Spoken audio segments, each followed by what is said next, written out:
Hello everyone, welcome back to our YouTube channel Unique Classes. जैसे कि आप सभी को पता है कि हमारे चैनल पर एसओएससी की प्रिपरेशन कराई जाती है और 2023 से 24 का जो सेशन रहा था उसमें काफ़ी सारे बच्चे सिलेक्ट भी हुए हैं, एडमिशन भी लिया है उन्होंने एसओएससी में और हमारे चैनल पर इंटरव्यू भी दिया है, राइट। तो आप उन्हें भी देख सकते हैं। आज हम बात करने वाले हैं 2024 से 25 के सेशन के लिए। तो 24 से 25 का जो ये सेशन रहने वाला है क्लास 9th का, उसके लिए बहुत सारी इंपॉर्टेंट चीज़ें जो हैं मैं आपको ऑलरेडी बता चुकी हूँ। आज की जो वीडियो है बहुत इंटरेस्टिंग होने वाली है सभी एसओएससी एस्पिरेंट्स के लिए जो कि एसओएससी की प्रिपरेशन कर रहे हैं। उनको आज बहुत कुछ सीखने को मिलेगा इस वीडियो से। तो सबसे पहले तो मैं आपको बताती हूँ कि आज इस वीडियो में हम क्या बात करने वाले हैं।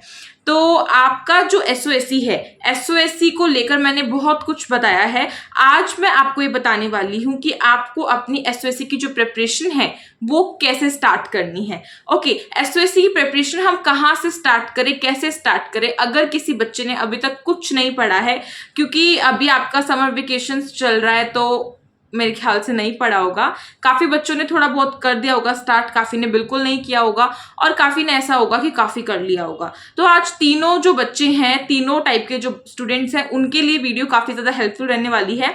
देखो, आज मैं आपको ये बताऊंगी कि आपको कैसे प्रिपेयर करना है, हाउ टू प्रिपेयर या फिर हाउ टू स्टार्ट। ओके, और सेकेंड आपको मैं बताऊंगी यहाँ पे आपका जो बेस्ट टाइम टेबल कि किस तरीके से हमें अपने टाइम को मैनेज करना है। ओके, टाइम टेबल क्या है, उसके अकॉर्डिंगली हमें अपना मतलब सब कुछ चलते हुए करना है। और ऐसा नहीं है कि हम खाली पढ़ाई करेंगे, हम इंजॉय भी करेंगे और अपने टाइम टेबल में हम इंजॉय जो है उसको भी रखेंगे। ओके, और ये जो वीडियो है ये देखने के बाद आपको बिल्कुल रियलिस्टिक टाइम टेबल मिलने वाला है। साथ ही साथ में आपको बुक्स और जो सोर्सेज होते हैं वो भी बताने वाले। तो स्टार्ट करते हैं। तो सबसे पहले बात करते हैं कि आपको तैयारी कैसे स्टार्ट करनी है। यानी कि एक मेन चीज निकल कर आती है बच्चों के मन में कि हम तैयारी तो करेंगे, लेकिन ऐसा कौन सा पॉइंट है जहां से हम तैयारी करनी स्टार्ट करें, कहाँ से तैयारी करें, कौन से सब्जेक्ट को पढ़ें, क्या चीज हमें अपनी ज्यादा स्ट्रॉन्ग करनी चाहिए और किस तरीके से सब कुछ मतलब अपना जो भी कुछ आपको लगता है वो आपको इस वीडियो से पता चलेगा। तो बच्चों के मन में तो बहुत सारे क्वेश्चंस होते हैं, उन्हीं को ध्यान में रखते हुए मैंने इस वीडियो को बनाया है। तो आपको तैयारी कैसे स्टार्ट करनी है ना, जैसे कि आपको पहले तो अपना सिलेबस पता होना चाहिए। अगर हम किसी भी एग्जाम की तैयारी कर रहे हैं, चाहे आप अपने एकेडमिक ईयर के एग्जाम्स की प्रिपरेशन करते हैं, उसी का एग्जाम्पल ले लीजिए, तो आपको सिलेबस पता होता है। अगर आपको सिलेबस नहीं पता होगा तो आप उस चीज की तैयारी कर ही नहीं पाएंगे। ऐसा भी हो सकता है कि आप सिलेबस से हटके कुछ कर लें और ऐसा भी हो सकता है कि आप किसी चीज को मिस कर जाएं, ऐसा भी पॉसिबल है। तो सबसे फर्स्ट चीज यह है कि आपको आपका सिलेबस पता होना चाहिए। अब आप सभी कहेंगे कि मैम सिलेबस कहाँ से पता करें, कैसे पता करें, एसओएससी ने अभी तक कुछ भी नहीं निकाला है सिलेबस को लेकर। तो टेंशन लेने वाली बात बिल्कुल भी नहीं है। हमारे चैनल पर आपको सिलेबस की वीडियोस जो है वो प्रोवाइड होगी। मैं अभी जो नेक्स्ट वीडियोस आएंगी वो सिलेबस से ही रिलेटेड होगी और मैं हर डोमेन का जो सिलेबस है वो अलग अलग वीडियो में बताऊंगी और पूरा अच्छे से क्लियर करूंगी। ठीक है, तो ये तो आपका सिलेबस हो गया। तो सबसे पहले आपको अपना सिलेबस करना है क्लियर। अब मेरे एक स्टूडेंट है जिन्होंने इंटरव्यू दिया था, उनका नाम है यश। तो आई थिंक काफी बच्चों ने इंटरव्यू देखा भी होगा, हो सकता है काफी ने ना भी देखा हो, तो मैं यहाँ पे थंबनेल लगा दूंगी, उसको चेक करना। उन्होंने काफी अच्छी अच्छी चीजें बताई थी अपनी प्रिपरेशन को लेकर। तो उन्हीं में से मैं एक चीज निकालती हूँ। उन्होंने बताया था कि आपको जब उनको सिलेबस पता चला था एसओएससी का, तो उन्होंने अपने सिलेबस का एक प्रिंट आउट निकलवा लिया था। ठीक है, प्रिंट आउट निकलवा के उन्होंने उसे अपने टेबल के पास लगा लिया था, या फिर आप बोल सकते हो आप टेबल पे रख सकते हो अपनी, जहां पर आपका स्टडी टेबल है, जहां पर आप बैठकर पढ़ना पसंद करते हो, उसके सामने कहीं आसपास आप उसको चिपका सकते हो, राइट। तो इस तरीके से आप करोगे तो आपकी जो नजर है ना सिलेबस पे वो हमेशा रहेगी। आपकी जो नजर है वो इतनी पक्की हो जाएगी सिलेबस को लेकर, आप कभी भी चलते फिरते रहोगे या फिर आप अपना पढ़ाई कर रहे होगे तो आपको अपना सिलेबस दिखेगा कि हाँ ये इतनी सारी चीजें हैं और उसमें से अभी मैंने इतना कुछ कर लिया है। जो जो आप करते जाओगे आपको अपने सिलेबस पर उसे राइट मार्क करना है। अब स्टूडेंट्स कहेंगे कि अभी तक हमारे पास कुछ भी रिटर्न फॉर्म में अवेलेबल नहीं है, एसओएससी ने अभी तक कुछ भी नहीं निकाला, तो कैसे होगा, कैसे हम उसका प्रिंट आउट करें, कैसे करें। तो इस झंझट में में पढ़ो ही मत। मैं बताती हूँ क्या करना है। प्रिंट आउट नहीं ले सकते, कोई बात नहीं, आप अपने सिलेबस को एटलीस्ट लिख तो सकते हैं एक प्लेन पेज पर, और बहुत नीट एंड क्लीन आप अपना सिलेबस लिखें अपने उस पेज पर, और उसको आप जहां भी अपना पढ़ाई करते हैं वहां पे आप उसे रख सकते हैं, उसे पेस्ट कर सकते हैं, अपने किसी नोटबुक के ऊपर आप उसे पेस्ट कर सकते हैं जो आपकी रफ नोटबुक है जिसे आप हमेशा यूज करते हैं पढ़ते टाइम।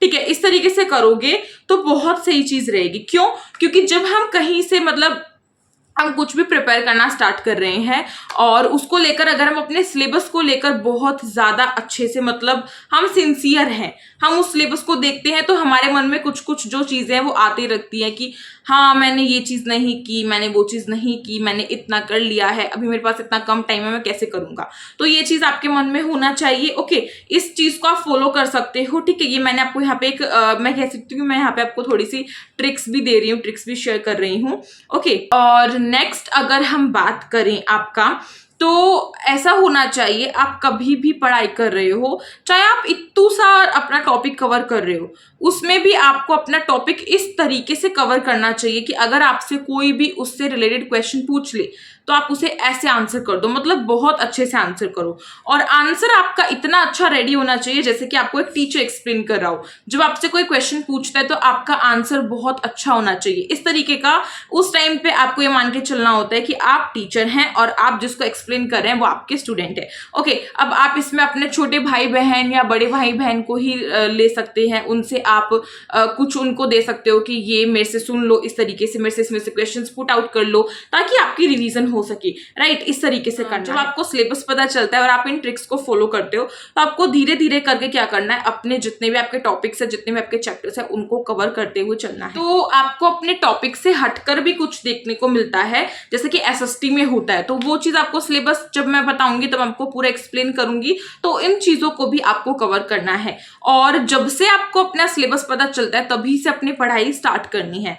और ऐसा नहीं होना चाहिए कि आप फर्स्ट डे बहुत जोश में हो और आपने बहुत कुछ कर लिया, सेकंड डे आपको ऐसा हो कि मैं टायर्ड हूं, मेरे से नहीं होगा, या फिर ऑल दैट आपके मन में बहुत, सभी के मन में आता है, सभी के मन में बहुत सारी चीजें आती है। तो देखो, आपको मतलब अपना जो ध्यान है ना वो अपने गोल पर ही रखना है। ऐसा ना हो कि आप उसे पढ़ना छोड़ दें। आपको एक भी दिन गंवाना नहीं है। आप अगर एक भी दिन अपना मिस करते हो तो ये ख्याल रखो कि आपसे जो 100 बच्चे हैं वो आगे निकल रहे हैं।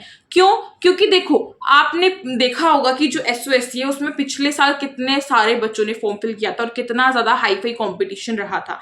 आप सभी को पता है कि कंपटीशन बहुत हाई था। मेरे ख्याल से बच्चे 96,000 बच्चों ने फॉर्म फिल किया था और 4,400 सीट्स थी। तकरीबन लगभग 1 लाख बच्चों ने फॉर्म फिल कर दिया था। ठीक है, और आपकी सीट्स थी ओनली 4,400। ओके, 4,400 कितनी कम सीट्स है कंपेरेटिवली स्टूडेंट्स के फॉर्म फिल करने की। तो इससे आप देख रहे हैं, इससे आपको अंदाजा होना चाहिए कि कितना ज्यादा कंपटीशन हाई फाई जा चुका है। तो अपना एक भी दिन मिस नहीं करना है। तब जब से आप अपनी पढ़ाई स्टार्ट कर रहे हो ना, उससे आपको ठान कर चलना है कि अब मैं अपना एक भी दिन बर्बाद नहीं करूंगी या नहीं करूंगा। आपको कम से कम दिन में, आप चाहे कितने भी बोर हो, कैसी भी सिचुएशन है, आपको बुखार है, आपकी तबीयत खराब है, चाहे कुछ हो रहा हो, लेकिन आपको उस दिन में कम से कम 1 घंटा तो पढ़ना ही है। डेली 1 घंटा पढ़ना है। अब किस तरीके से पढ़ोगे वो सबका अपने अपना डिपेंड जो है वो करता है। राइट, आपको किसी किसी को मॉर्निंग में पढ़ना पसंद होता है, किसी किसी को नाइट में पढ़ना पसंद होता है। राइट, तो इस तरीके से आप कर सकते हो। लेट नाइट स्टडी कर सकते हो, मॉर्निंग में पढ़ सकते हो। मॉर्निंग सुबह सुबह का जो बहुत अच्छी सी सुबह होती है, सुनहरी सी होती है, और तकरीबन ऐसे 5 से 6 बजे के बीच में बहुत अच्छी पढ़ाई होती है। और जिसको रात में पढ़ना पसंद है वो अपना रात में पढ़ सकता है, शांति होती है। सुबह और रात को इसलिए बोला जाता है क्योंकि दोनों टाइम पे शांति होती है और आपका माइंड जो है वो रिलैक्स करता है। राइट, इस वजह से बोला जाता है। ठीक है, तो ये चीज तो आपकी हुई डन। अभी अगर मैं बताऊं तो जैसे कि आपके चैप्टर्स होते हैं, आपको क्या करना है, अगर आपका मान सपोज करके चलो आपको अपना एक चैप्टर अभी कंप्लीट करना है, तो एक चैप्टर को कंप्लीट करने में आप कितना टाइम लगाओगे, इस तरीके से आपको देखना है। कोई कोई बच्चा जो है उसी चैप्टर को करने में हो सकता है कि 2 दिन लगाए, 3 दिन लगाए। अच्छे से करना है, ऐसी बात नहीं है कि ऐसे ही रीड आउट कर दिया, ये नहीं। बिल्कुल जो परफेक्ट चैप्टर मैं कह सकती हूँ कि उसमें से मैं कुछ भी पूछूं आपको वो आता हो। और आपको पता है कि मैं एमसीक्यू सीरीज भी स्टार्ट करने वाली हूँ बहुत जल्दी, और मैंने पिछले साल भी किया था साइंस को लेकर, ह्यूमैनिटीज को लेकर, रीजनिंग को लेकर, मैथमेटिक्स को लेकर। तो ये सभी जो चीजें आपके लिए बहुत इंपॉर्टेंट होने वाली है। और ये बिल्कुल भी मत सोचो कि जो प्रीवियस ईयर की वीडियोस है वो आपके काम की नहीं है, बल्कि वो आपके काम की ही है। माना हम इस साल भी कराएंगे, लेकिन आपको पिछले साल की चीजें भी देखनी चाहिए, उससे आपको और ज्यादा थोड़ी सी नॉलेज मिलेगी। ऐसा हो सकता है कि आपका एक बेस रेडी हो जाए, राइट, आपको आपके चैप्टर का एक बेस मिल जाए।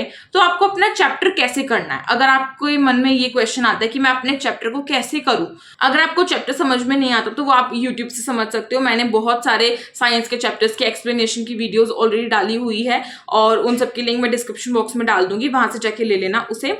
और अगर आपको उसको देखने के बाद आपको क्या करना है, उसको देखने के बाद आपको थोड़ा सा रिलैक्स करना है, अपने माइंड को थोड़ा सा रिलैक्स करना है। और माइंड ही माइंड, जो अपना दिमाग है, मन ही मन उसमें सोचते रहो कि आपने अभी तक क्या पढ़ा है, राइट, उस चैप्टर में से आपको क्या चीज इंपॉर्टेंट लग रही है। उसके बाद आपको अपनी एनसीईआरटी बुक खोलनी है और उसे line to line, word to word read करना है। ऐसा नहीं है कि आप उसे रीड नहीं करेंगे। इससे देखो आपके दो काम हो रहे हैं, एक तो आपका एसओएससी का जो सिलेक्शन है वो पक्का हो जाएगा, दूसरी चीज आपका 8th क्लास में बहुत अच्छे परसेंटेज भी आ जाएंगे, क्योंकि साइंस जो है आपकी 8th की आएगी एसओएससी में, राइट, ह्यूमैनिटीज में भी 8th का ही आने वाला है। इस तरीके से आपको करना है, ठीक है। और आपको अपना मेंटल एबिलिटी, या फिर मैं बोल सकती हूँ लॉजिकल रीजनिंग, उसके लिए आपको अपना टाइम निकालना है। ओके, उसके लिए टाइम निकालना है। और मैथमेटिक्स, जिनके सिलेबस में मैथमेटिक्स है उसको मैथमेटिक्स की डेली प्रैक्टिस करनी है।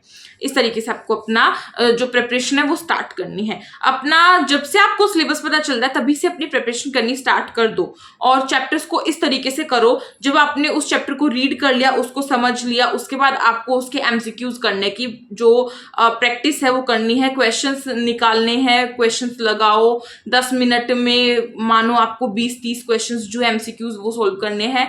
आप वीडियोस के थ्रू कर सकते हो, मैंने एमसीक्यूज भी कराए थे पिछले साल, और उससे पिछले साल भी कराए थे साइंस के, तो उसके लिए तो काफी अच्छी बात है। ह्यूमैनिटीज में भी कराए थे, तो आप उन्हें भी चेकआउट कर सकते हो, ठीक है।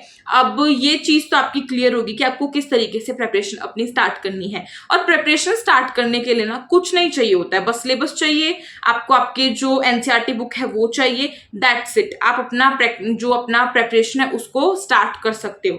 और आपके जो माइंड है उसमें माइंड सेट होना चाहिए, सबसे बड़ी बात है माइंड सेट की। अगर आपका माइंड सेट है कि आपको करना है तो आपको करना ही है, उसके बीच में कुछ नहीं आना चाहिए। अब मैं आपको एक चीज बताती हूँ, जैसे सपोज करो आप किसी रेस में हो, ठीक है, रेस में आप दौड़ रहे हो, कुछ बच्चे दौड़ रहे हैं, मान लो 10 बच्चे दौड़ रहे हैं रेस में, और उसमें से क्या होता है, वहां पे रेस जब दौड़ रहे हो तो साइड में जो अच्छे हरे भरे पेड़ पौधे आपको नजर आते हैं, और उसके नीचे कितनी ठंडी छाव होती है जो हमें ठंडी छाव देने वाले हैं, ठीक है।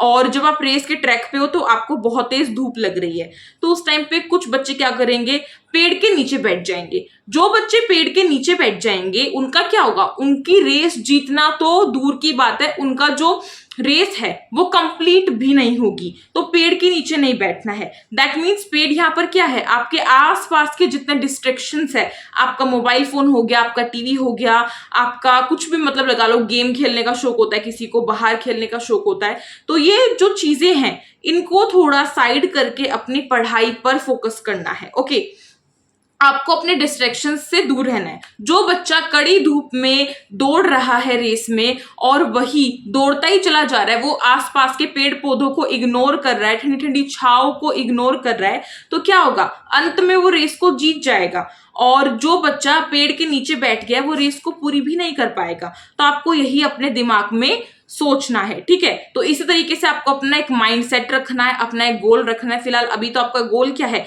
एसओएससी में अपना एडमिशन जो है उसको लेना, और उसको लेने के लिए आपको पता है कंपटीशन कितना हाई फाई है, और बहुत सारी चीजें अब आपकी हो चुकी है, नेगेटिव मार्किंग आपकी हो चुकी है, आपके राउंड्स कितने बढ़ चुके हैं, तो उन सबकी प्रेपरेशन हमें करनी है।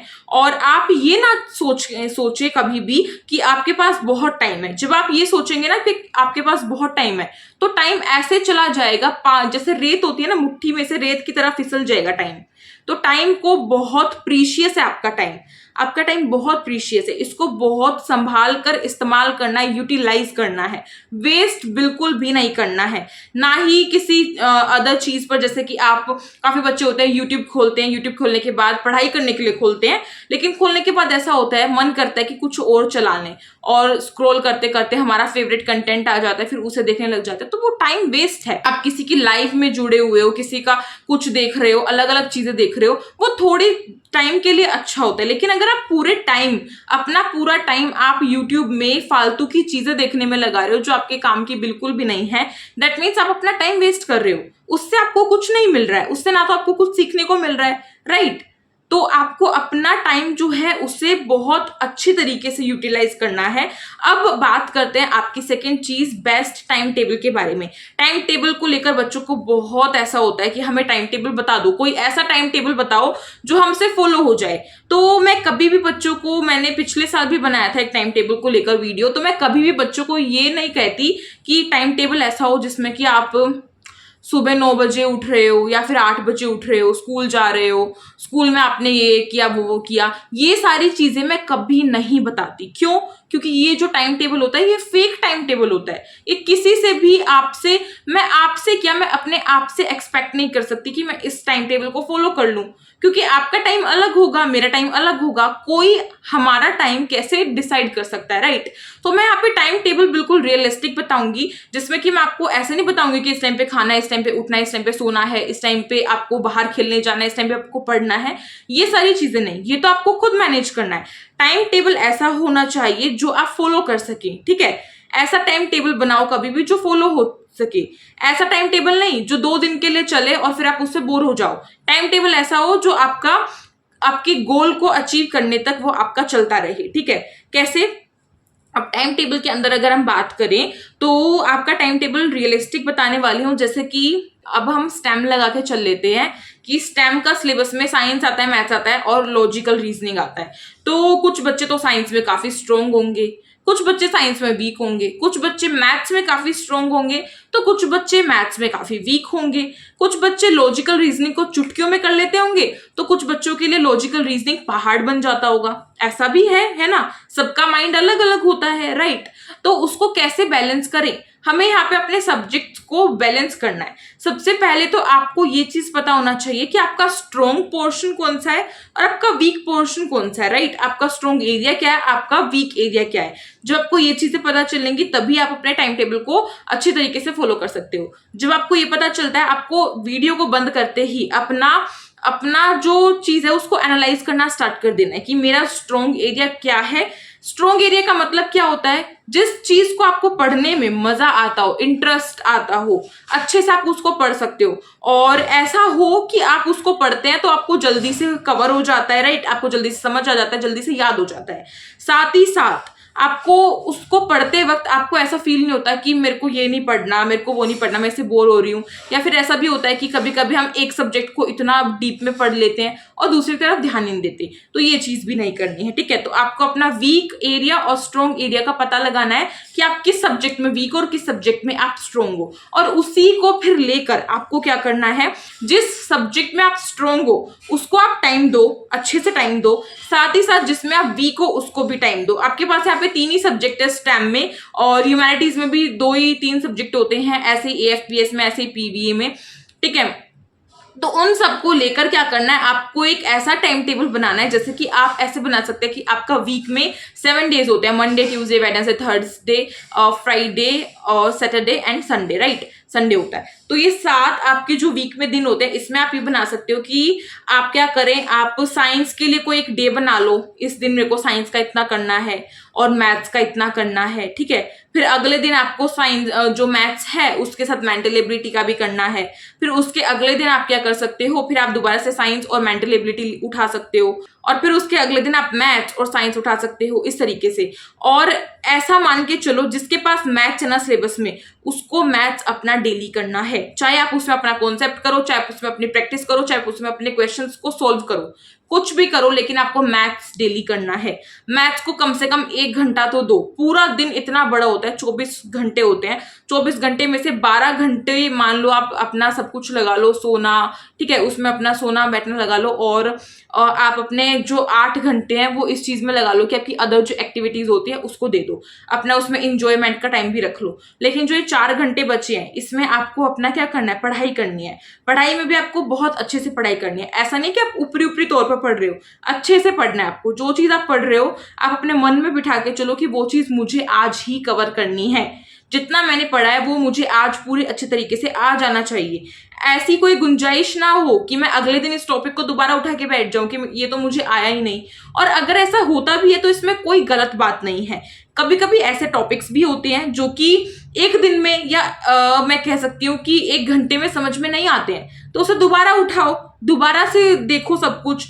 जो स्टेप आपने पहले फॉलो किया था उसे दोबारा फॉलो करो। और हमेशा एक बात याद रखो कि जब आप दोबारा फॉलो, दूसरी बार जब आप फॉलो करोगे ना, तो आपकी शुरुआत शून्य से नहीं, किसी अनुभव से होगी। आपको उस के बारे में, उस टॉपिक के बारे में थोड़ा सा ही सही, लेकिन कुछ तो कुछ आइडिया होगा इस तरीके से, ठीक है। तो इसमें आपको हेडेक नहीं लेना है कि मेरे को इतना हो गया, इतना हो गया, इस तरीके से आप परेशान होते रहें। आपको ना तो अपना पास्ट का सोचना है, ना आपको अपना फ्यूचर का सोचना है। आपको अपना प्रेजेंट अच्छे से करना है, फ्यूचर आपका अपने आप अच्छा हो जाएगा, और पास्ट तो चला ही गया है ना। तो इस तरीके से आप कर सकते हैं। और रही बात, कोई कोई बच्चा डिमोटिवेट हो जाता है, तो उसके लिए आप कुछ ना कुछ अपना मोटिवेशन के लिए कुछ मोटिवेशनल अपने जो कोट्स हैं उन्हें रीड कर सकते हो। कोई मोटिवेशनल सॉन्ग सुन सकते हो दिन में, कोई मोटिवेशनल आपको पोएम अच्छी लगती हो उसे आप पढ़ सकते हो। इस तरीके से आप कर सकते हैं, राइट, जिससे कि आप भी मोटिवेट होकर रहें। और मोटिवेशन का मतलब ये नहीं है कि आप ओवर कॉन्फिडेंस हो जाए, नहीं, कॉन्फिडेंस इतना ही हो कि इतने सारे बच्चे हैं, कोई बात नहीं, मैं कर सकती हूँ। लेकिन ये नहीं हो कि इतने सारे बच्चे तो क्या हो गया, सिर्फ मैं ही कर सकती हूँ, ये चीज नहीं आनी चाहिए, ठीक है। तो ये लगा के चलो, और जितना मैंने अभी आपको टाइम टेबल बताया उस तरीके से आपको फॉलो करना है। किसी सब्जेक्ट को एक दिन रख लो, उसके साथ एक स्ट्रॉन्ग सब्जेक्ट रखो और एक वीक सब्जेक्ट रखो। एक दिन में एक स्ट्रॉन्ग और एक वीक, और वीक को हो सके तो थोड़ा सा ज्यादा टाइम दो, क्योंकि वीक को आपको करने में टाइम थोड़ा सा ज्यादा लगेगा, इस तरीके से, ठीक है। अब बात करें बुक्स की, तो बुक्स तो मैं केवल यही कहूंगी अपना एनसीईआरटी को कवर करो। एनसीईआरटी के अलावा कुछ भी अच्छी चीज नहीं है। इनफैक्ट जितनी भी रेफरेंस बुक्स बनती है आपकी एनसीईआरटी से बनती है, तो एनसीईआरटी को अच्छे से करो। क्योंकि एनसीईआरटी करने के बाद आपका ये होगा कि जब आप एमसीक्यूज को सोल्व करोगे तो आपको क्या होगा, आपको वो धीरे धीरे आने लग जाएंगे, राइट, और आपको चीजें याद आएंगी, ठीक है। और एक बच्चे ने मुझसे ये भी पूछा था कि मैम नोट्स कैसे प्रिपेयर करने हैं, तो उसके लिए एक अलग से वीडियो आएगी। मैं आपको बताऊंगी कि आपको कैसे नोट्स प्रिपेयर करने हैं अपने अपने एंट्रेंस एग्जाम को क्लियर करने के लिए, ठीक है। तो उसके लिए अलग से वीडियो लाऊंगी। और अब आपकी बात करते हैं सोर्सेज की। तो सोर्सेज मैंने बहुत सारे बताए आपको। आप अपनी एनसीईआरटी को कवर करो, अच्छे से रीड आउट करो, अपनी स्कूल टीचर्स की हेल्प लो। स्कूल टीचर्स किस लिए होती हैं, आप अपने जो क्वेरीज है उनके पास लेकर जाओ, ठीक है। और वो क्वेरीज जेन्युइन होनी चाहिए, आपके सब्जेक्ट से रिलेटेड, आपके टॉपिक से रिलेटेड होनी चाहिए। और हमेशा याद रखो, आप जो अपने टीचर के पास जा रहे हो तो ये हमेशा आपको होना चाहिए कि जो टीचर ने आपको अपने प्रीवियस क्लास में पढ़ाया है उसी टॉपिक से रिलेटेड आपको अपनी क्वेरी पूछनी है। आपको ऐसा नहीं करना है कि टीचर आपको चैप्टर 1 पढ़ा रही है और आप उनसे चैप्टर 10 का क्वेश्चन पूछ रहे हो, तो ये गलत होगा। क्योंकि बीच में से जितने चैप्टर्स जो आपने गुल कर दिए हैं उनके बीच में से क्या होगा, जो चैप्टर्स आपने गुल किए हैं वो एक दूसरे से कनेक्ट होते हुए चलते हैं। इस वजह से टीचर को भी गुस्सा आ सकता है। तो ये चीज हमेशा याद रखनी है कि जो टीचर ने पहले पढ़ाया है उससे रिलेटेड क्वेरी पूछो तो वो पूरा पूरा आपको आंसर देंगी। और कुछ नहीं समझ में आता है तो आप मेरी भी हेल्प ले सकते हो, मुझसे कमेंट बॉक्स में कमेंट कर लो। इंस्टाग्राम पर अगर आपको पर्सनली मुझसे कुछ पूछना है रिलेटेड टू योर स्टडी आप पूछ सकते हो। आपको इंस्टाग्राम की आईडी मेंशन करती हूँ, इसीलिए करती हूँ, और वो बनाई भी इसीलिए ताकि आप सभी के जो जितने भी डाउट्स है वो क्लियर हो सके, ठीक है। और आप कमेंट बॉक्स में पूछ सकते हो। अगर किसी के पास इंस्टाग्राम नहीं है, टेलीग्राम ग्रुप को ज्वाइन कर सकते हो, उससे आपको टाइम टू टाइम अपडेट मिलती रहती है, ठीक है। और आप वीडियोस की हेल्प ले सकते हो। जितना मैंने आपको अभी तक वीडियोस के बारे में बताया, जैसे कि रीजनिंग, साइंस, मैथ्स, उन सबको देखो यार, उन सबको करो। उनको करने के बाद आपका बहुत कुछ होगा। और एमसीक्यूज करो, जितना मैंने एमसीक्यूज कराए हैं एटलीस्ट उनको तो करो। आप आगे बढ़ने का सोचते हैं, पहले आपको पीछे का भी कवर करना चाहिए। अगर आप ये सोचें कि मैं पिछले साल के एमसीक्यूज क्यों करूं, या क्यों मेरे को नहीं करना, मेरे को उससे क्या बेनिफिट होगा? बेनिफिट आपको ही होगा मेरे दोस्त। आपको वो बेनिफिट क्यों होगा? क्योंकि जो एमसीक्यूज मैं इस साल कराऊंगी वो तो हटकर होंगे उनसे, राइट? वो तो डिफरेंट होंगे। तो पिछले साल वाले जो एमसीक्यूज है वो आपके लिए एक्स्ट्रा है ना, आप उनको करोगे तो आपके लिए बहुत अच्छी चीज हो जाएगी। इंटरव्यू सीरीज देखो, मैंने स्टार्ट ही इसलिए की है इंटरव्यू सीरीज ताकि हर बच्चे के जो डाउट है वो क्लियर हो सके। और डाउट आपके कौन क्लियर करेंगे? आपके फ्रेंड्स, आपसे जो सीनियर स्टूडेंट्स है जो एसओएससी में अब इस साल पढ़ेंगे, वही आपके डाउट्स को क्लियर कर रहे हैं उस वीडियो में। तो उनको देखो, तो बहुत कुछ है पढ़ने को। पढ़ने वाले बच्चे के पास बहुत कुछ है, लेकिन जो नहीं पढ़ना चाहता उसके पास बहुत सारे डिस्ट्रैक्शंस है, बहुत सारे एक्सक्यूज है। और हमेशा ये बात याद रखो कि अगर आप एक्सक्यूज दे रहे हो तो वो किसी और को नहीं दे रहे हो, अपने आप को दे रहे हो एक्सक्यूज। दूसरे को आप कुछ भी एक्सक्यूज दे दो, किसी को कुछ एक्सक्यूज दे दो, उसको उससे कोई फर्क नहीं पड़ता। लेकिन हमेशा याद रखो कि वो एक्सक्यूज आप अपने आप को देते हो। अपने टाइम को अगर आप मैनेज नहीं कर रहे हो और उसको लेकर आप अलग अलग एक्सक्यूजेस लेके आते हो तो वो अपने लिए लेके आ रहे हो। और दूसरे को देने से क्या फायदा होगा? दूसरे का थोड़ी ना कुछ होना है, होना तो सब कुछ आपका है। तो ये चीज आपको अपने माइंड में रखनी है। तो मेरे ख्याल से आज की वीडियो काफी ज्यादा अच्छी रही होगी, आपके लिए काफी हेल्पफुल रही होगी। अगर रही हो तो जल्दी से इस वीडियो को लाइक कर दे, अपने फ्रेंड्स में शेयर कर दे। और कोई भी न्यू बच्चा है तो इस चैनल को सब्सक्राइब कर सकता है, अपने चैनल को सब्सक्राइब कर सकता है, लाइक कर सकता है, इस वीडियो को शेयर कर सकता है अपने फ्रेंड्स में। और अपना जो कमेंट बॉक्स है उसमें कमेंट कर सकते हो। और मैंने एक वो बनाया है यूनिक क्लासेस का नारा एसओएससी हमारा, उसको आप कमेंट बॉक्स में कमेंट कर सकते हो, ठीक है? और जिसकी भी कमेंट होगी बहुत अच्छी सी, उसको मैं पिन करूंगी, ओके? और आप सभी टेलीग्राम ग्रुप को ज्वाइन कर सकते हो और इंस्टाग्राम को फॉलो कर सकते हो। तो मिलते हैं एक न्यू वीडियो के साथ। आज की वीडियो काफी लॉन्ग हो चुकी है, लेकिन आई एम श्योर कि काफी ज्यादा आपके लिए इंपॉर्टेंट रही होगी और मैंने इसमें बहुत कुछ आपको नई चीज बताई है। तो आई थिंक आपके लिए काफी ज्यादा बेनिफिशियल भी रही होगी। तो मिलते हैं एक न्यू वीडियो के साथ, तब तक के लिए thank you so much for watching this video. Stay tuned.